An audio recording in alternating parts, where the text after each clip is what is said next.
pero para ilustrar la diferencia entre conflictos y situaciones de inclinación escolar o situaciones de bullying, porque a veces siento que se confunden y para nosotros es muy importante tener muy claras estas diferencias. Estos son dos situaciones que en realidad son muy típicas, no son las situaciones más extremas, son situaciones que hemos recogido nosotros en nuestras investigaciones. Simplemente traje unas que fueran como muy representativas de tipo de situaciones con las que nos encontramos. Entonces, este es un conflicto narrado por ellas. Estas son dos niñas de quinto grado, de más o menos 11 años, que son amigas, ¿sí? Y después llega una nueva que se llama Manuela y empieza a ser amiga de Roselia. Esto muchas veces entre niñas genera conflictos. Es curioso, entre niños no. En fin, sigamos. Entonces, allí ¿qué pasa? Roselia empieza a tener una situación de conflicto porque Manuela quiere ser su amiga, su única amiga, su mejor amiga, y Lisa también. En ese caso, Lisa le dice no se junte con Manuela, y Manuela le dice a Roselia no se junte con Lisa. Lo siguiente que pasa en la situación es que Lisa va donde Rodrigo y le dice, dígale a Roselia que es una estúpida por meterse con Manuela. ¿Y qué hace Rodrigo? Va donde Roselia y le dice, Lisa dice que usted es una estúpida por meterse con Manuela. Roselia, su reacción es que va donde Lisa y dice, dígamelo en la cara. Lisa le dice, ábrase, no sé si esta expresión existe aquí, ábrase es como váyase lejos, ¿sí? Y la respuesta de Roselia es una cachetada. Después de esto, Lisa va donde su mamá y le dice, Roselia me pegó. Y yo no sé si aquí pasaría lo mismo. La mamá va donde la mamá de Roselia y le dice, su hija le pegó a mi hija. Y en muchas de las situaciones que nosotros analizamos, la respuesta de la mamá de Roselia es pues una respuesta agresiva a la mamá de Lisa, y nosotros hemos recogido muchas historias de conflictos que se vuelven un conflicto entre padres de familia. En este caso, la mamá de Roselia le dijo a Roselia, usted maneje sus problemas sola. Y ahí iba cuando yo hice la entrevista. Ahí iba la situación. Quiero eso contrastarlo con las situaciones de bullying, las situaciones de intimidación, porque esto para nosotros es claramente una situación de conflicto. Una situación en donde hay dos amigas que tienen intereses que en este caso pueden ser contradictorios, aparentemente incompatibles, y esta situación se puede manejar de maneras constructivas o de maneras destructivas. Pues, digamos, seguramente ustedes conocen esta manera de clasificar los conflictos, dependiendo de la dimensión de qué tanto está queriendo favorecer los intereses personales, cruzado con la dimensión de qué tanto está demostrando una preocupación por la relación. Y entonces, imponerse es cuando quiere favorecer los intereses personales, dándole poca relevancia a la relación. Aquí estarían los comportamientos agresivos. El otro extremo es dejarse, es por favorecer la relación, entonces ceder en sus intereses personales, y pues cuando uno está evadiendo a la persona, no está ni favoreciendo los intereses personales ni favoreciendo la relación, y pues lo que buscan todos los programas de manejo de conflictos es llegar hasta acá, estrategias en donde se busquen consensos, acuerdos, por medio del diálogo se pueda negociar, se pueda lograr pues en algunos casos con la intervención de una tercera persona se puede hacer una mediación que logre favorecer los intereses personales sin hacerle daño a la relación, ¿sí? Lo que nosotros vemos en términos generales es esto. Aquí puse los porcentajes, lo puse en tamaño de letra, y en la mayor parte de los casos que nosotros recogemos, lo que buscan los niños, niñas de edades escolares es sobre todo imponerse. Y fíjense, buscar los consensos es bien pequeño, ¿sí? Bueno, eso entonces los quería contrastar con situaciones de bullying, situaciones de intimidación. En situaciones de intimidación, de nuevo voy a contarles de un caso, no es el caso más extremo, pero es un caso muy típico. Esto es una estudiante de universidad día recordando su época de colegio y dice, en el pequeño grupo de nerds había un niño muy particular, tenía las características típicas de la película Los Nerds.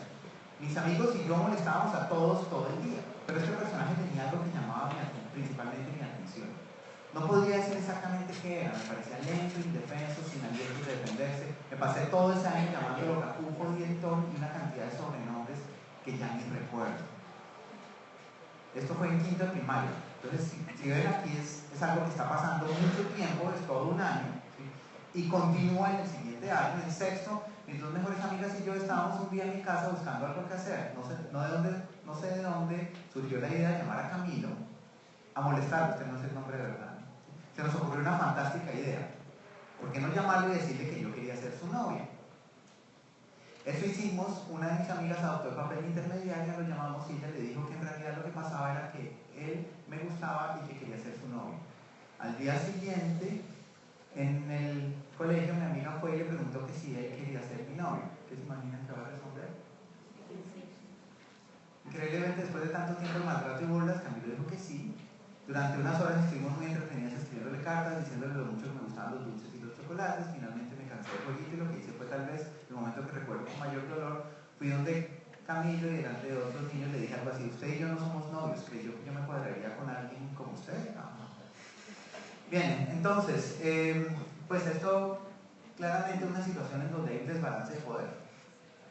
Hay unas que son más populares, que forman un grupo. Hay alguien que es Camilo, que es más vulnerable, que parece estar solo.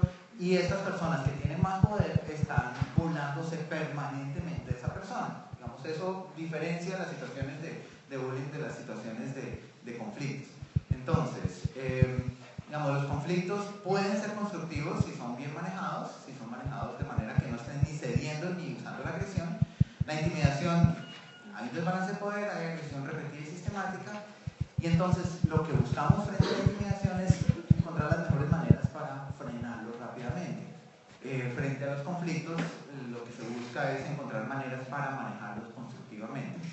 La mediación, y esto, digamos, quiero resaltarlo porque, digamos, me preocupa cuando la mediación se usa para el manejo de la intimidación o el manejo del bullying. La mediación especialmente la mediación por parte de compañeros, donde hay estudiantes que se han capacitado para mediar los conflictos entre los compañeros.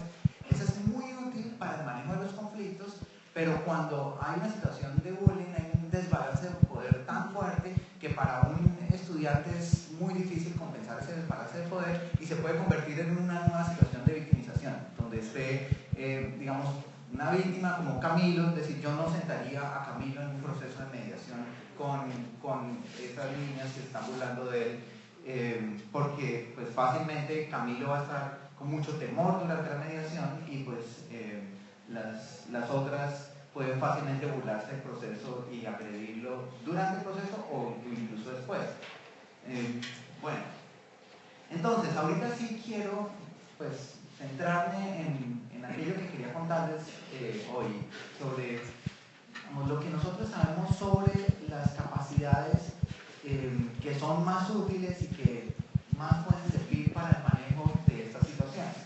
Entonces quiero concentrarme en 8 lo que en Colombia y en otros países también se conoce como competencias ciudadanas, en otras partes se habla también de competencias socioemocionales, y 8 que distintas investigaciones han ido mostrando que son cruciales. No tengo tiempo para contar esas investigaciones, pero digamos es digamos muy claro que estas son fundamentales. Hay algunas que son más emocionales, que tienen que ver con procesos de manejo emocional, de las emociones propias, las emociones de otros. Hay otras que son puramente cognitivas y hay otras que tienen que ver con cómo me comunico con otros. En términos emocionales, para el manejo de los conflictos, digamos, una de las fundamentales es el manejo de las emociones y especialmente el manejo de la ira. Y digamos, el manejo de la ira es la capacidad para identificar las propias emociones y identificar cuando uno está digamos, muy bravo, y si no maneja esa emoción, o sea, aquí utilizan la palabra rabia. ¿Sí? países rabia es lo que le da a ustedes. ¿También? Entonces, capacidad para identificar la rabia y saber cuándo, si uno no es capaz de manejar esa rabia, uno puede terminar haciéndole mucho daño a otros. Y eso es muy común en situaciones de conflicto. Y entonces, lo que voy a estar haciendo es presentando la competencia y mencionando como algunas de las estrategias que hemos usado para manejar, para desarrollar ese tipo de competencias. Entonces, una de las que más le ha gustado a los estudiantes con los que trabajamos es la estrategia de la tortuga, que digamos, es una estrategia inspirada en trabajos en psicología cognitiva conductual, en los cuales es como si, la idea es que sea como si los niños están en el caparazón, por dicho, son una tortuga que cuando tienen mucha rabia se meten dentro del caparazón, ¿sí? Y lo que hacemos es que ellos hacen así. Y entonces, ellos hacen así cuando tienen mucha rabia y después, cuando ya se logra calmar, ellos mismos deciden en qué momento salen del caparazón. ¿Sí? Y entonces, digamos, lo más relevante de esto es que les da un tiempo para que ellos se tranquilicen y al mismo tiempo están mandándole la señal a sus compañeros de, por favor, déjenme que necesito tranquilizarme, necesito calmarme. Cuando ya esté bien, entonces ahí vuelven y salen. ¿Sí? Otras similares son chocolate caliente. Es como pensar que uno tiene una taza de chocolate y necesita soplarla para lograr calmarse, y entonces ahí están practicándolo. Respire Globo es una estrategia en la cual ellos imaginan que están inflando un globo o desinflándolo, ¿sí? Y al hacerlo, en última lo que están haciendo están respirando, ¿sí? Y están, digamos, tranquilizándose con el uso de la respiración.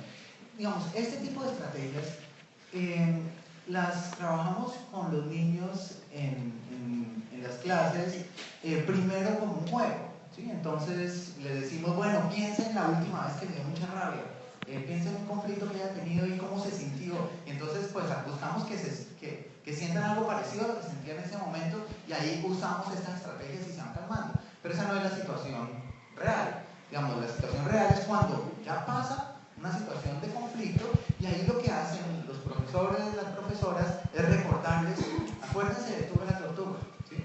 O acuérdense de Respire Globo, y entonces allí ellos usan esa estrategia. Y lo más valioso para nosotros ha sido ver que muchas veces son los mismos compañeros los que les dicen, oiga, haga Tuve la tortuga, ¿sí? Entonces se crea como un control de grupo, donde es el grupo el que le está recordando las estrategias que aprendieron para el manejo de estas competencias. También ha sido interesante para nosotros encontrar que muchos de ellos van a sus casas y les dicen a sus padres, hagan Tuve la tortuga. Y después los padres vienen a preguntarme de qué tortuga están hablando. Ya con más grandes, estamos empezando a trabajar más estrategias de meditación, de yoga y mindfulness. Esto todavía está, digamos, en pilotar. ¿Sí? Con los más grandes no vamos a hacer una Tuve la tortuga. Bien, quiero hablar de 3 competencias más cognitivas: toma de perspectiva, generación creativa de opciones y consideración de consecuencias. Todas estas están pensadas para el manejo de conflictos, ¿no? Toma de perspectiva es la capacidad de ponerse los zapatos de otros, ¿sí?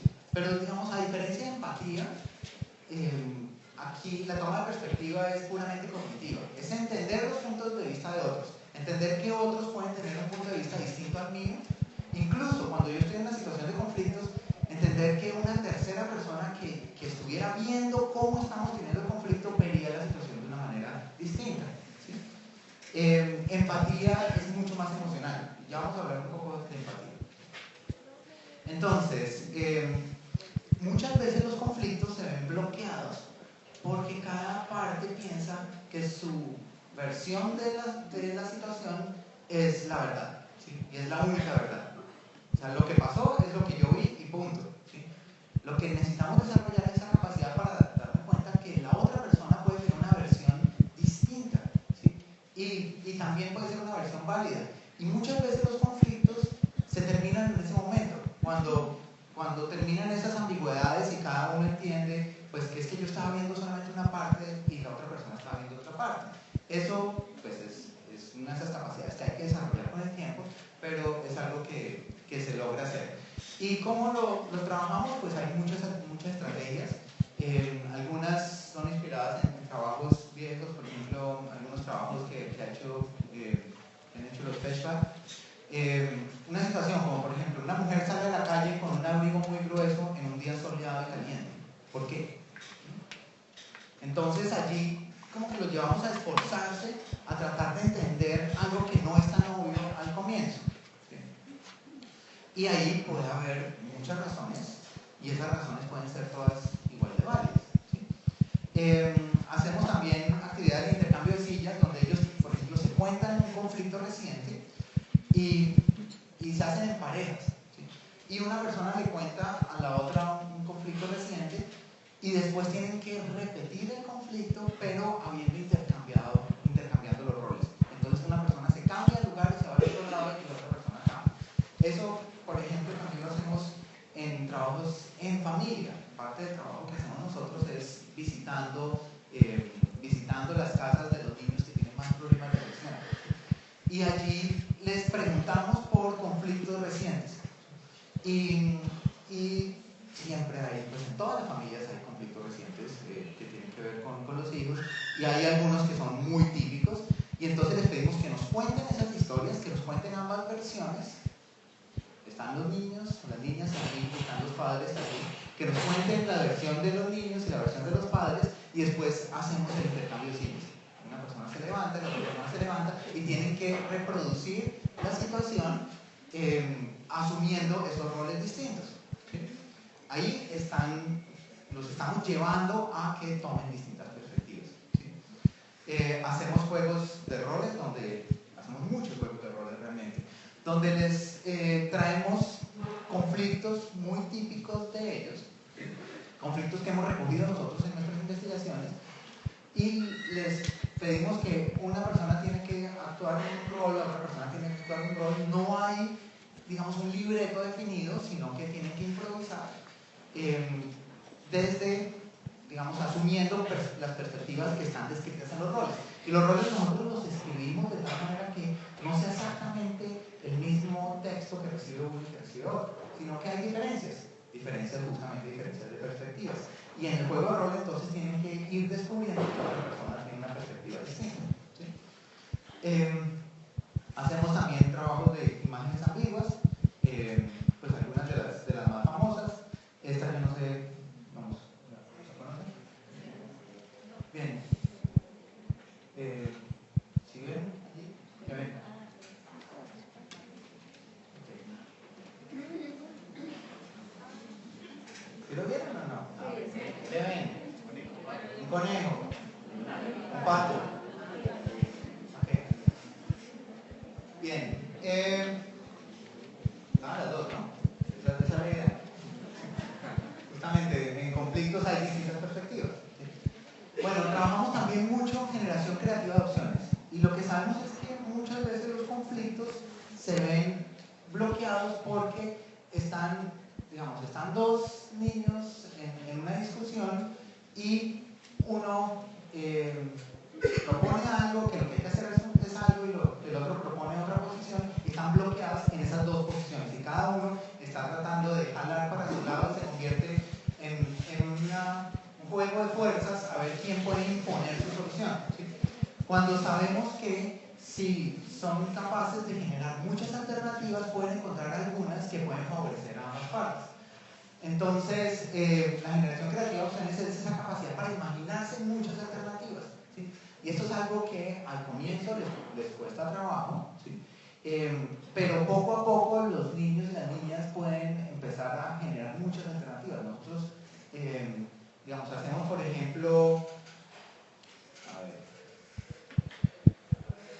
por ejemplo, concursos de alternativas, en donde les traemos un conflicto, ¿sí? Y les ponemos a que distintos grupos traten de generar unas alternativas que sean diferentes, que no sea exactamente la misma alternativa escrita de una manera distinta, y les hacemos un concurso y rápidamente llegan a generar 10, 12 15 alternativas frente a una situación en la cual usualmente los adultos piensan en 3 o 4. O sea, los niños pueden ser muy creativos. Y lo otro que hacemos es usar algunas de las estrategias desarrolladas hace unos años por Edward de Bono, de pensamiento lateral y sombreros para pensar. No sé si ¿quiénes conocen las estrategias de Edward de Bono? ¿Se pueden levantar la mano? Bueno, lo recomiendo mucho. Esas estrategias, digamos, hay algunas que usamos con frecuencia con los niños y también lo usamos con profesores y con padres de familia. Por ejemplo, la estrategia inverso es pensar en justo lo contrario de lo que uno quisiera, ¿sí? Y allí pensar en muchas alternativas para lograr lo contrario de lo que uno quisiera, ¿sí?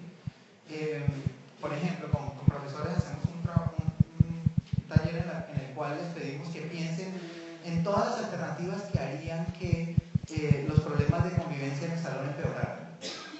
Es todo lo que uno podría hacer, que uno llena el tablero con todo eso. Y después de eso, piensa en cada una en el inverso, ¿sí? Y allí se le ocurren a uno ideas que no se le hubieran ocurrido antes, ¿sí? Y hay muchas estrategias de ese estilo desarrolladas por De Bono y por su grupo de pensamiento lateral que son muy útiles para generar opciones frente a situaciones de conflicto, ¿sí? Consideración de consecuencias es pensar, bueno, si tengo distintas alternativas, ¿qué va a pasar? ¿Qué va a pasar para mí? ¿Qué va a pasar para otros? ¿Qué va a pasar en el corto plazo? ¿Qué va a pasar en el largo plazo? Y ahí sabemos que los niños más agresivos realmente primero generan muy pocas alternativas. Y segundo, frente a esas alternativas que generan, no piensan realmente en consecuencias. Están pensando en el presente, no están pensando en qué va a pasar después. Entonces aquí es desarrollar esa capacidad para decir, bueno, y si yo hago esto, ¿qué pasaría? ¿Qué pasaría para mí? ¿Qué pasaría para la relación? Y digamos, puede que una alternativa pueda tener beneficios de corto plazo, pero tiene efectos negativos en el largo plazo. Entonces es desarrollar esa capacidad y pues haciendo muchas veces esta pregunta, ¿y qué podría pasar? ¿Sí? Y eso lo hacemos en historias ficticias, situaciones reales. Bueno. Bien, y quiero pasar a la última de las 5 competencias ciudadanas en las que trabajamos para el manejo de conflictos, que es la de escuchar activamente.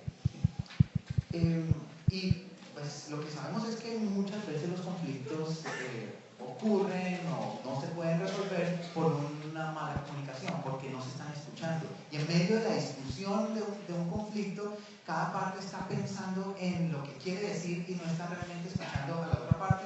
Entonces ahí es fundamental que todos aprendamos a escucharnos.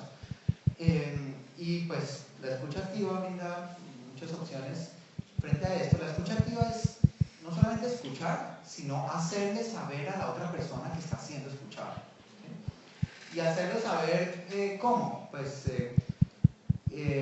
como por un lado con lenguaje corporal, por otro lado parafraseando, diciendo, entonces lo que me querías decir es esto, ¿sí?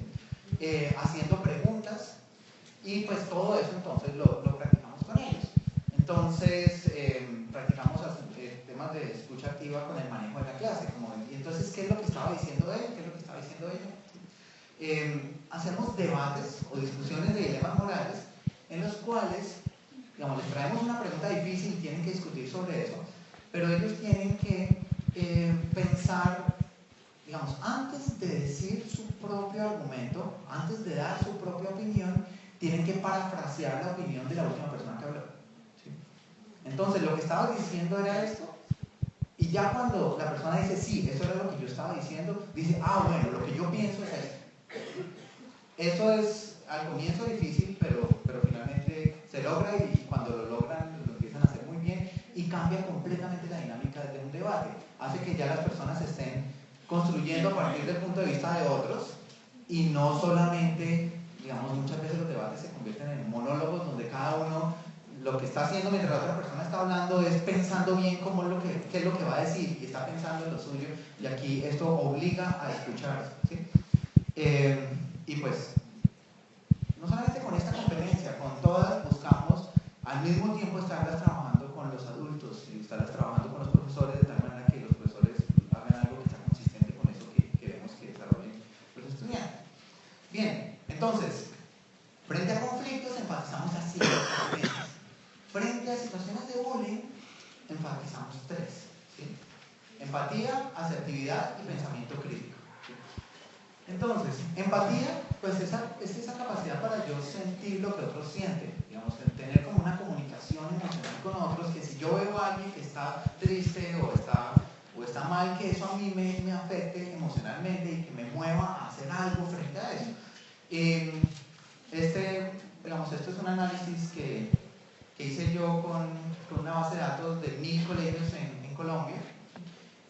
Cada punto es un colegio y cada punto es en este eje es cuánto bullying hay en ese colegio y en este eje es qué tan empáticos son los estudiantes en ese colegio, qué tanta empatía hay en promedio. Y si ven, pues aquí hay un patrón muy claro. Este de hecho lo utilizo yo en clases de estadística para mostrar cómo se ve una correlación. Y es muy claro pues que entre más empatía haya entre los estudiantes, menos bullying hay. ¿Sí? Muchos me preguntan por cuál es este colegio. Yo sé, pero no les digo. Bien, entonces, empatía. Empatía es una de las competencias más importantes para la convivencia. ¿Sí? Y hay muchas estrategias para desarrollarla. Y aquí uno puede ser muy creativo. Nosotros hemos querido aprovechar la literatura infantil para desarrollar empatía. ¿Y cómo lo hacemos? Lo integramos a las clases de español, las clases de lenguaje. Y traemos libros, y hay muchos libros de literatura infantil que sirven para esto. Este es uno que nos encanta, de Tommy de Paola, que se llama Oliver Button es una nena. Y aquí, digamos, Oliver es un niño al que no le gusta hacer lo que le gusta hacer a los demás niños. Por ejemplo, no le gusta jugar fútbol, y en cambio le gusta disfrazarse, le gusta pintar, y entonces pues también le gusta bailar. Y su padre pues finalmente acepta que baile, dice por lo menos eso es algo de ejercicio, él preferiría que jugara fútbol pero no le gusta. Entonces dice, bueno, por lo menos va a hacer algo de ejercicio, entonces empieza a bailar tap y le compran unos zapatos de claqué y los compañeros empiezan a burlarse de él y le quitan los zapatos. Y entonces, ¿nosotros cómo usamos esta historia? Digamos, nosotros tratamos de tomar la literatura infantil no como muchas veces se toma, que se lee todo el libro y al final hay una moraleja. No, nosotros lo que hacemos es tratar de parar en distintos momentos y estar todo el tiempo haciendo puentes entre la historia y la vida de ellos. Entonces, allí, incluso antes de empezar a leer ese libro, el profesor o la profesora lo que hace es decirles, bueno, piensen en situaciones en donde se hayan burlado ustedes. Y la profesora, el profesor les cuenta una situación personal. Dice, a mí me pasó esto y se burlaron de mí de esta manera, como para dar el primer paso. Y después entre ellos se hacen en parejas y empiezan a contarse situaciones donde se hayan burlado de ellos. Y después dicen, bueno, vamos a leer una historia donde hay una persona de la cual se burlan no solamente una vez, sino se burlan permanentemente. ¿Cómo se sentirían ustedes de que esa burla que les hicieron no fuera una sola vez, sino que fuera todos los días? Y entonces allí empiezan a empatizar frente a quienes están siendo víctimas de bullying. Y aquí, digamos, empatizan con Oliver, ¿sí?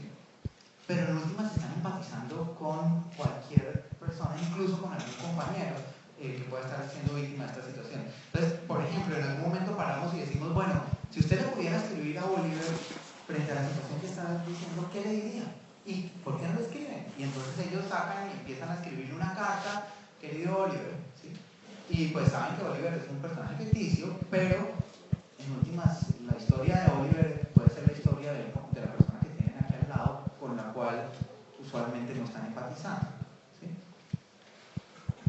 Y bueno, esto también aprovechamos para trabajar, por ejemplo, de generación de opciones. ¿Ustedes qué harían si fueran Oliver? ¿Sí? Una de las preguntas que hacemos aquí es, ¿qué pasaría si usted responde agresivamente a esta situación? Que es un consejo que muchas veces los padres le dan a los hijos. Vaya, dele duro, que así acaba con la situación. ¿Qué pasaría si Oliver le pega a este, por ejemplo?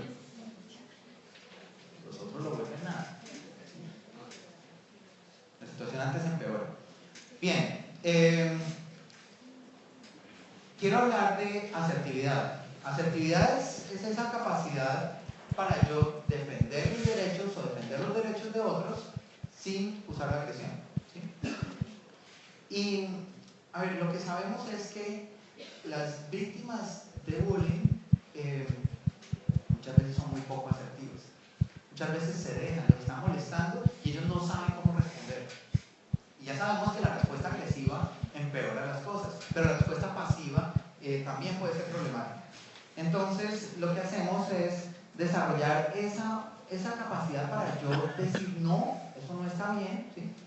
Y sobre todo, el mayor énfasis es la capacidad para que los testigos, los que están alrededor, intervengan y digan no, eso no está bien, ya déjenlo tranquilo, ya eso ya dejó de ser divertido, eso no es chistoso, eso no está bien, ¿sí? Entonces esa capacidad de intervenir, sobre todo intervenir en grupo para frenar este tipo de situaciones. Entonces, ¿cómo hacemos eso? ¿Cómo desarrollamos esa capacidad? Una es Corre el Loro, de hecho desarrollada por alguien que ya está allí, Clorinés, que está allí atrás. Corre el Loro es como la posibilidad de que todos en grupo intervengan como si fueran un coro de loros, diciendo ya no más, o diciendo detente. Ellos saben qué es exactamente lo que dicen. Y esto es algo que, digamos, sabemos que para frenar las situaciones de bullying, lo más efectivo es cuando los demás intervienen, pero sobre todo cuando los demás intervienen en grupo, colectivamente, ¿sí? Cuando son los compañeros los que están listos para esas intervenciones.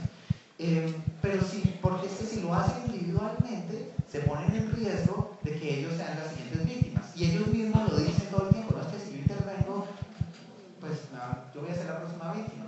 Entonces, Corre el Loro es crear un acuerdo en el salón de que todos en grupo intervienen de esa manera. Y aquí pasa lo mismo, primero se practica, digamos, en situaciones de juego, entonces se imaginan, bueno, y les llevamos como una situación, imagínense que están burlándose de este compañero, cómo sería Corre el Loro, pero lo clave es el momento en donde ya está ocurriendo, donde ocurre un maltrato de verdad, ¿sí? Y allí lo que hace el profesor o profesora no es intervenir ellos, sino es decirles, acuérdense de Corre el Loro, y entonces ahí es el grupo el que interviene, ¿sí? Esa es una de esas estrategias. Yo siempre la siento, es otra en la cual, digamos, hay un asiento que le ponen el nombre, yo siento, ¿sí?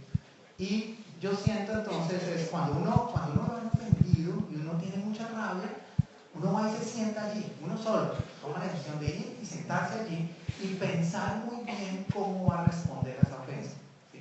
O sea, es planear esa respuesta, ¿sí? Y planearla sobre todo pensando en cómo me siento yo, ¿sí? Porque la respuesta inicial es atacar a la otra persona, ¿sí? Pero una respuesta mucho más asertiva es una respuesta que empatice cómo me estoy sintiendo. Entonces por eso el asiento se llama yo siento, ¿sí? Entonces van, se sientan ahí y cuando estén ya tranquilos y sepan cómo responder, se paran y responden asertivamente.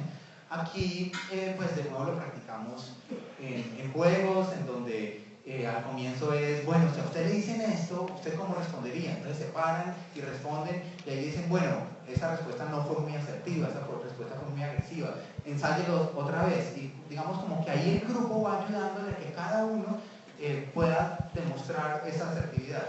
Y demostrarla también, digamos, con lenguaje no verbal, ¿sí? Que es el siguiente punto, ¿sí? Cómo demostrar asertividad de una manera, digamos, parándose firme, parándose así, abriendo con los ojos hacia atrás y no así encogido, mostrando facilidad.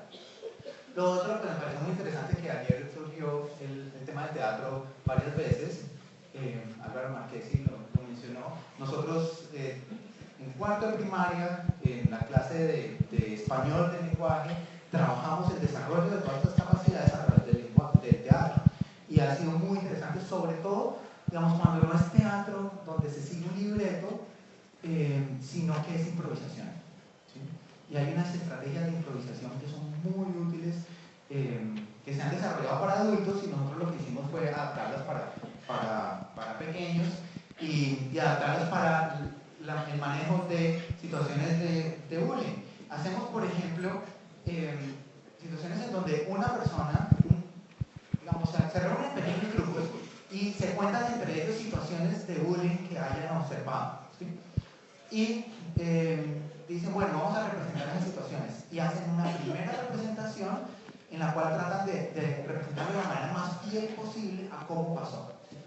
Después hacen variaciones poniéndole más asertividad. Entonces, unas primeras variaciones donde las víctimas responden asertivamente y otras variaciones en donde los testigos responden asertivamente y lo muestran a sus compañeros y se van mostrando entre ellos y van allí mirando qué tan asertivo realmente fue eso.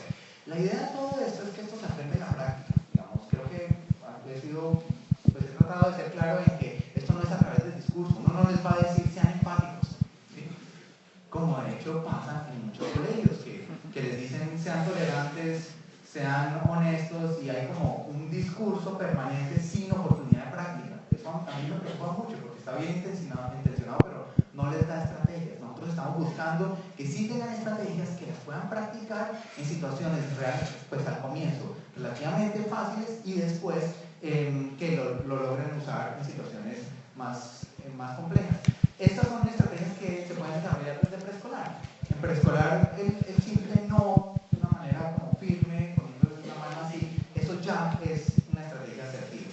Y lo otro que estamos empezando a desarrollar es el desarrollo de estas competencias en medios virtuales, cómo responder por medios electrónicos de maneras asertivas, ¿sí?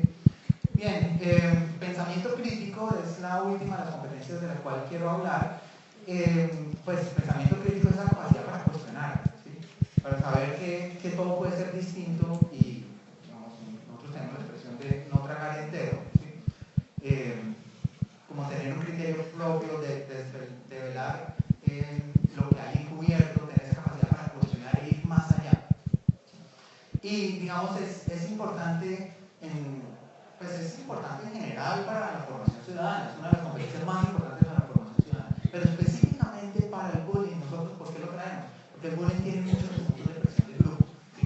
Hay muchos que lideran la intimidación, hay otros que les siguen a esos que lideran porque hay alguien frente a ellos, y hay otros que no hacen nada cuando esta situación pasa, también por unas dinámicas de presión de grupo. Entonces el pensamiento crítico es clave para tomar distancia y decir, no, yo no estoy de acuerdo con esto, yo voy a dar un paso atrás, no voy a participar en esto, ¿sí? Y por otro lado, para cuestionar creencias sociales que legitiman la agresión, ¿sí? Como la idea del más agresivo es el más fuerte o es el más popular, digamos, ideas que terminan validando el uso de la agresión y dándole popularidad a aquellos que tratan mal a otros. Y, digamos, para identificar situaciones de maltrato que pueden estar ocurriendo. ¿Y cómo se desarrolla? Pues un cuestionamiento permanente, ¿sí? Permanentemente estar cuestionando. Y nunca decir porque sí o porque así lo digo yo, nunca imponer, digamos, argumentos a la fuerza. Y, digamos, hay distintas formas. Una que me parece muy interesante es a través de los medios de comunicación, como cuestionar permanentemente los mensajes que hay en los medios de comunicación y qué no se está diciendo y qué está detrás de lo que uno quiere decir, ¿sí? Del mensaje que le quieren dar. Bien, ¿cómo hemos utilizado todo esto en la práctica? Entonces, nosotros desarrollamos el programa Aulas en Paz. Es un programa de muchos componentes y es un programa que lo trabajamos en el aula, con las familias y en espacios extracurriculares. Y en el aula, ¿qué hacemos? Trabajamos en un espacio que se llama dirección de grupo, ¿sí? Que son 24 sesiones en el año. En la clase de español, como les mencionaba ahora, sobre todo utilizando literatura infantil y utilizando teatro, ¿sí? 40 sesiones en el año, digamos, usualmente la respuesta es que puede ser mucho, pero después de la conferencia de ayer, en donde hablamos del tiempo, contraste entre el tiempo que se utiliza para el conocimiento y el desarrollo de saberes más académicos y el tiempo que se utiliza para la convivencia, ya quedé convencido de que esto finalmente es muy poco tiempo. Entonces ese era el argumento de Álvaro Marchesi ayer, y me parece que tiene toda la razón. Con familia, ¿qué hacemos? Hacemos unos talleres donde invitamos a las familias a trabajar con ellos, pero aquí nos pasa lo mismo que pasa siempre, es que que los padres y madres que más lo necesitan no vienen. Y entonces nosotros, ¿qué hacemos? Vamos a sus casas, ¿sí? Y entonces hacemos visitas familiares, ¿sí? Visitas a quienes, al 10% de las familias, aquellas de los niños o niñas que tienen más problemas de agresión. Los identificamos al comienzo de año o en el primer mes, digamos, los identificamos con cuestionarios y cuestionarios donde ellos califican a sus compañeros y algunos que llenan a los profesores, y con ellos entonces hacemos visitas en las casas. Y con las familias trabajamos las mismas competencias que les dije, las mismas 8 competencias, pero ya más en relaciones familiares. Y el otro componente, el tercer componente, es inspirado en un programa de Montreal, lo que hace es, con esos niños que identificamos como los más agresivos, tenemos espacios extracurriculares, espacios de 6 niños o niñas, ¿sí? Donde hay 2 que son los más agresivos y 4 que son los que más demuestran todas estas competencias, los más prosociales, los que son, digamos, como líderes positivos, ¿sí? Y eso es muy importante para nosotros, que no sean solamente los más agresivos, porque digamos, lo que ha mostrado las investigaciones internacionales es que los más agresivos, si se juntan entre ellos, lo que termina pasando es que entre ellos se refuerza la agresión y se vuelven más agresivos, empiezan a retar entre ellos, hay unas dinámicas de grupo que hacen que sean más agresivos. Aquí hacemos justamente lo contrario, tratamos de reunirlos con los más prosociales del grupo. Y estos prosociales son mayoría, son 4, y los más agresivos son 2, y entonces ahí hacen muchas actividades como, por ejemplo, generar, digamos, clubes que promueven la convivencia, y terminan estudiantes que son muy agresivos participando en un club a favor de la convivencia en el colegio. Incluso en cuarto de primaria, que le dedicamos todo al tema del bullying, en cuarto de primaria están todos en estos clubes haciendo un trabajo para prevenir el bullying, y de esa manera vinculamos a los más agresivos de manera preventiva, tratando de promover actividades para prevenir que haya situaciones de bullying, ¿sí? ¿Cómo lo hacemos? Y esas también son oportunidades, digamos, para practicar más esas situaciones, esas competencias. Entonces, si se dan cuenta, los niños que son más agresivos están recibiendo, por un lado, todo este trabajo, ¿sí? Estamos trabajando en sus casas, y ellos, especialmente los que tienen más problemas de agresión, reciben estos 2 componentes que no lo reciben los demás. Entonces, es un componente adicional para ellos. Eso es lo que se conoce como prevención secundaria. Entonces hacemos 2, prevención primaria y prevención secundaria, porque primaria es porque estos son todos. Bien, se me está acabando el tiempo. Quiero simplemente contar que hemos hecho muchas evaluaciones